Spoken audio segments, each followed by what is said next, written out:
These new images released by the NYPD show the face of a person of interest wanted for questioning regarding the Midtown Manhattan shooting of healthcare executive Brian Thompson. They suggest that the potential suspect may have been in Manhattan several days before the shooting. The surveillance images were taken at this hostel in Manhattan, which police searched Wednesday night and throughout the day on Thursday. The images show round black ottomans in the hostel's lobby, consistent with earlier images from the hostel's website. But when the Journal visited, the lobby was lined with these rectangular benches, and an employee told the Journal that the ottomans were switched out around Thanksgiving. Investigators leaving the scene and a representative of the hostel declined to comment. The new photos were released more than 24 hours after the NYPD launched a massive manhunt for the suspect, who was captured on surveillance cameras firing shots at Thompson. In all of my years of law enforcement, I have never seen a silencer before. And so that was really something that was shocking to us all. And so we're on the right path, and we believe we're going to apprehend this person.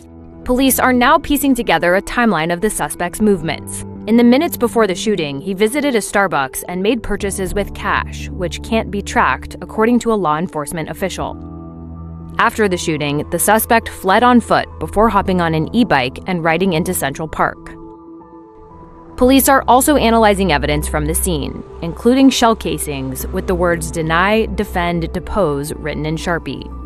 We got a very surprising and unexpected twist to South Korean politics. The president declared martial law.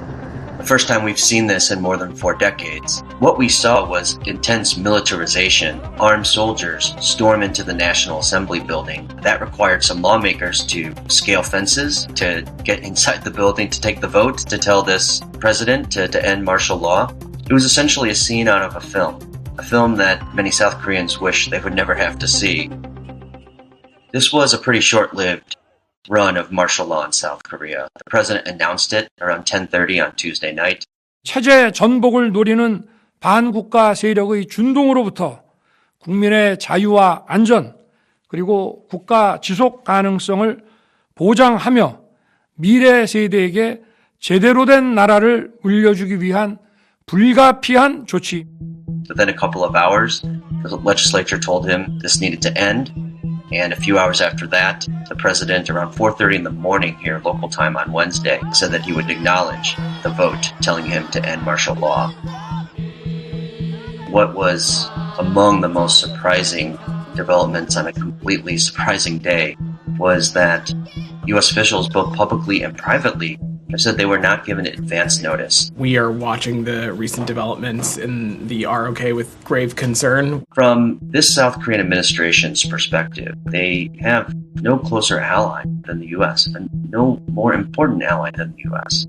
So for the president to take this dramatic of a move to declare martial law, which has affected everything from the stock market to unnerving diplomats to unnerving people inside the country, is quite surprising. The whirlwind of this martial law lasted only a couple of hours, but the legacy will be quite long-running for President Yoon Suk Yeol. It basically starts the shot clock for a potential impeachment vote. Yoon won election in 2022. He has a 5-year term. He should be president through 2027.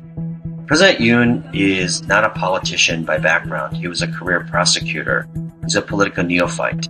So his moves don't really follow the traditional playbook of what we expect a politician, let alone a country leader, to take. What's his endgame? President Yoon has really leaned into political division. In recent years, he's castigated his political enemies as being anti-state. He's even equated them to communist totalitarian forces. He felt that the opposition political forces were a threat to democracy, were a threat to the Constitution. South Korea, like a lot of democracies, is under a lot of political tension. And according to one survey from Pew Research Center, the only country that has a more polarized political climate than the U.S. is South Korea. The year started in January with the opposition leader, Lee Jae-myung, being stabbed in the neck and requiring surgery.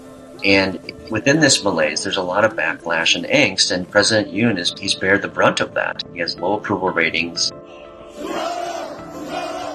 If Yoon is impeached, it opens up South Korea to a whole range of outcomes. This could be a moment where the opposition party swings back to power. La démission du gouvernement. Les travaux de l'Assemblée nationale sont ajournés. La séance est levée.